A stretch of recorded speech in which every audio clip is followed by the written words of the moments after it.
सुप्रभात प्यारे बच्चों, कैसे हैं आप लोग बच्चों? अच्छे हैं, वेरी गुड। आप सभी को ऑनलाइन शिक्षा पद्धति में स्वागत है प्यारे बच्चों। आज हम लोग अभी क्लास 7 का हिंदी रीडर पढ़ेंगे। रोली पाठ 4 राष्ट्र ध्वज। विजयी विश्व तिरंगा प्यारा, झंडा ऊंचा रहे हमारा, झंडा ऊंचा रहे हमारा। प्यारे बच्चों, इस पाठ में हम लोग स्वतंत्रता की लड़ाई के तले जो लड़ी गई, राष्ट्रध्वज के तले जो लड़ी गई, हमारे राष्ट्रध्वज के निर्माण एवं विकास की भी एक कहानी है। हमारे राष्ट्रध्वज के निर्माण एवं जो विकास हुआ है उसका एक कहानी है। इति बीती हास कहानी। कहानी शब्द का अर्थ होता है बीती हुई कहानी, जो प्राचीन समय में हो चुकी है, उसके बारे में अध्ययन कराना। इसके वर्तमान रूप को 22 जुलाई 1947 को स्वीकार किया गया था। वर्तमान समय कब स्वीकार किया गया था? तो 22 जुलाई 1947 को स्वीकार किया गया था। इस पाठ में भारत के राष्ट्रध्वज के विकास की कहानी एवं उसके इतिहास के बारे में बताया गया है। किस पाठ का क्या नाम है? तो राष्ट्रध्वज। हिंद देश का प्यारा झंडा ऊंचा सदा रहेगा। जी हाँ, यह सचमुच जो हम सबकी भावना है, भावना होनी चाहिए तो अवश्य ही आकांक्षाएं पूर्ण हो सकती हैं कि 3 रंगों एवं अशोक चक्र से सुसज्जित हमारा राष्ट्रध्वज सदैव शान से फहराता रहे। ये जो झंडा है, तिरंगा झंडा जो है हमारा, सदैव शान से फहराता रहे। प्रत्येक भारतीय नागरिक का यह कर्तव्य है। हम जितने भी भारत के वासी हैं, नागरिक हैं, उन सबों का परम कर्तव्य है कि वह देश को स्वतंत्रता और तिरंगे का सम्मान बनाए रखें। प्यारे बच्चों, इसमें जो तिरंगा झंडा का विस्तृत जो बढ़ोतरी चली गई, इसमें सबसे पहले 1907 में चलेंगे तो 1907 में जो झंडे थे उसमें वंदे मातरम की थी। 1917 में जो आया तो उसमें स्टार्स, चांद वगैरह का आया, सब परिवर्तित होता चला गया। 1921 में स्वराज चक्र का स्वरूप दिया गया। 1931 में उसका परिवर्तित रूप दिया गया और 1947 में केसरिया सफेद और हरे रंग के बीच में सफेद में एक अशोक चक्र का 24 तीली का एक आ गया। जो प्रत्येक वस्तु का एक इतिहास एवं कहानी होती है। हर चीज जो भी वस्तु है, सामग्रियां है, उन सभी की एक कहानी है और उन कहानी को लेकर के ही आगे का कार्यशैली को प्रस्तुत की जाती है। तिरंगे के विकास की भी एक गौरवमय कहानी है, गौरवमय कहानी है। अब चलेंगे पहले बच्चों की गौरवमय क्या होता है, लिखते चलेंगे कॉपी में। गौरवमय, गौरवमय, गौरवमय शब्द का अर्थ होता है सम्माननीय, सम्माननीय।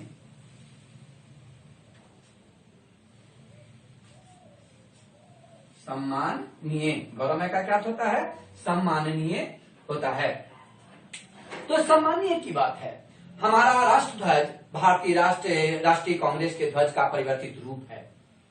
इसमें कांग्रेस ने स्वाधीनता की जंग अपने ध्वज के नीचे लड़ी, अंततः देश को स्वाधीनता दिलाई थी। प्यारे बच्चों, 1907 में अगस्त 1907 में मैडम भीखाजी कामा ने जर्मनी में आयोजित एक अंतर्राष्ट्रीय समाजवादी सम्मेलन में पहली बार राष्ट्रध्वज फहराया था। सर्वप्रथम राष्ट्रध्वज किसने और कब फहराया था? तो मैडम भीखाजी कामा ने 1907 में फहराया था। इस ध्वज में 3 रंगों की पट्टियां थी। सबसे ऊपर हरी, मध्य में सुनहरे और सबसे नीचे लाल रंग की पट्टी थी। हरी पट्टी में 8 कमल बने हुए थे, सुनहरी पट्टी में वंदे मातरम अंकित था और सबसे नीचे वाले पट्टी में चंद्र एवं सूर्य बने हुए थे। 8 कमल भारत के प्रत्येक प्रांत के प्रतीक थे और 8 कमल का पुष्प जो था वह पुष्प भारत के प्रत्येक प्रांत के प्रतीक थे। सन 1917 में बाल Gangadhar Tilak, doctor Annie Besant ने एक नया झंडा तैयार किया। नया झंडा कब तैयार किया गया था? 1917 में। किसने किया था? तो बाल गंगाधर तिलक और डॉक्टर एनी बेसेंट महोदय ने किया था। अब जो इसमें 5 लाल एवं 4 हरे रंग की पट्टियां थी, बाएं भाग में ऊपर की ओर एक कोने में इंग्लैंड का राष्ट्रध्वज यूनियन जैक, यूनियन जैक, प्यारे बच्चों लिखेंगे इसको Union Jack, Union Jack. Union Jack शब्द का अर्थ होता है अंग्रेज सरकार का झंडा, अंग्रेज सरकार का झंडा, अंग्रेज सरकार का झंडा।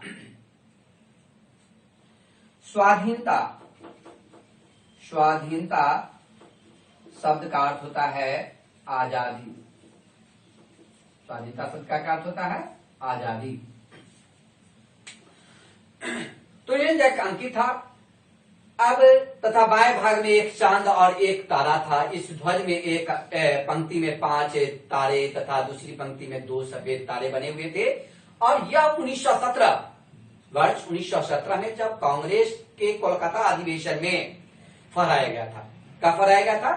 तो कांग्रेस के कोलकाता अधिवेशन में 1917 ईस्वी में फहराया गया था। यूनियन जैक होने के कारण लोगों ने इसका विरोध किया था। क्या होने के कारण लोगों ने इसका विरोध किया था? यूनियन जैक होने के कारण लोगों ने इसका विरोध किया था।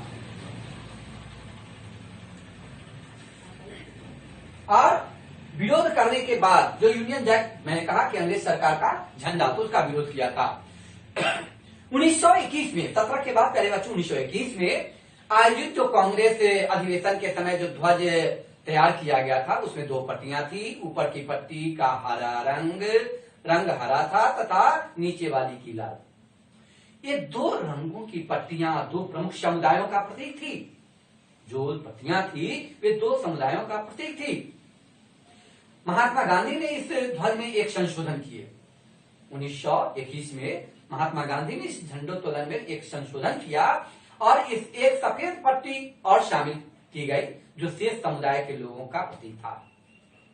जन आकांक्षाओं, अब जन आकांक्षाओं में चलेंगे प्यारे बच्चों कि जन आकांक्षाओं शब्द का क्या अर्थ होता है।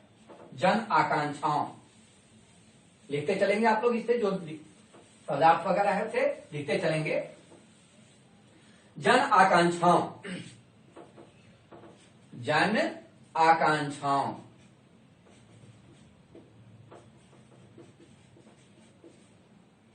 का अर्थ होता है लोगों की इच्छा, लोगों की इच्छा।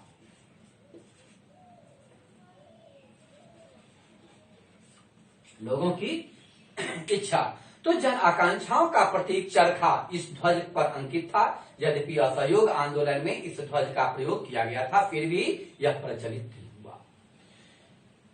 जब 1931 अगस्त 1931 की बात है कि जब भारतीय राष्ट्रीय कांग्रेस समिति मुंबई ने जो राष्ट्रध्वज स्वीकार किया था, कब किया गया था? 1931 में किए।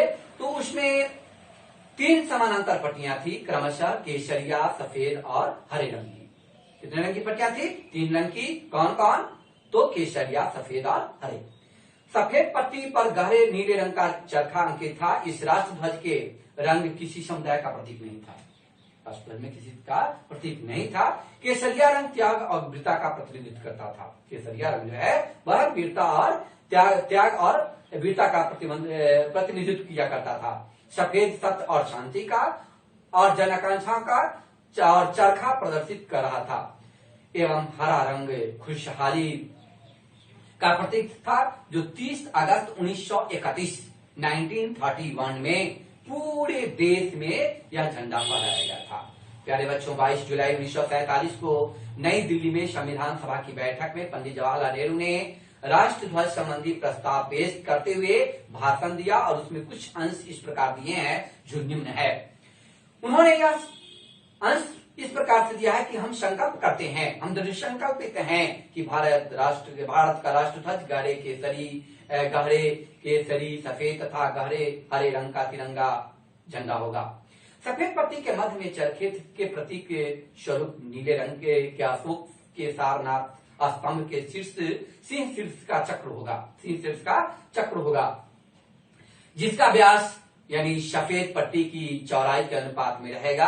ध्वज की चौड़ाई तथा लंबाई 2:3 के बराबर में होगा, 2:3 के अनुपात में होगी। और इस झंडे के पीछे एक इतिहास है। इस झंडे के पीछे क्या है प्यारे बच्चों? एक इतिहास है। अपनी शानदार जंगे आजादी के कई उतार चढ़ाव मुद्दे याद आ रहे हैं। मुझे याद है, मेरी तरह सदन के सदस्यों को भी याद रहे होगा कि कैसे इस झंडे को देखकर हमारी नस नस से फर्क उठती है। जब कभी हम थकने लगते थे तो हमारी हिम्मत टूटने लगती थी, तो कैसे यह झंडा हमें बराबर आगे बढ़ते रहने का हौसला बुलंद करता था, हौसला देता था।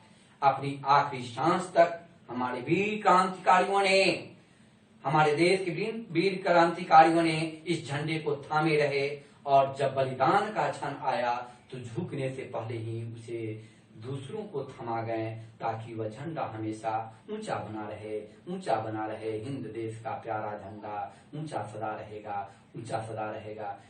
प्यारे बच्चों, आज यहीं तक। नेक्स्ट एपिसोड में इससे आगे पढ़ेंगे। आप लोग इस पाठ को पढ़ेंगे, इसका शब्दार्थ और मौखिक प्रश्नोत्तर बनाते चलेंगे। थैंक्स प्यारे बच्चों, अगले एपिसोड में।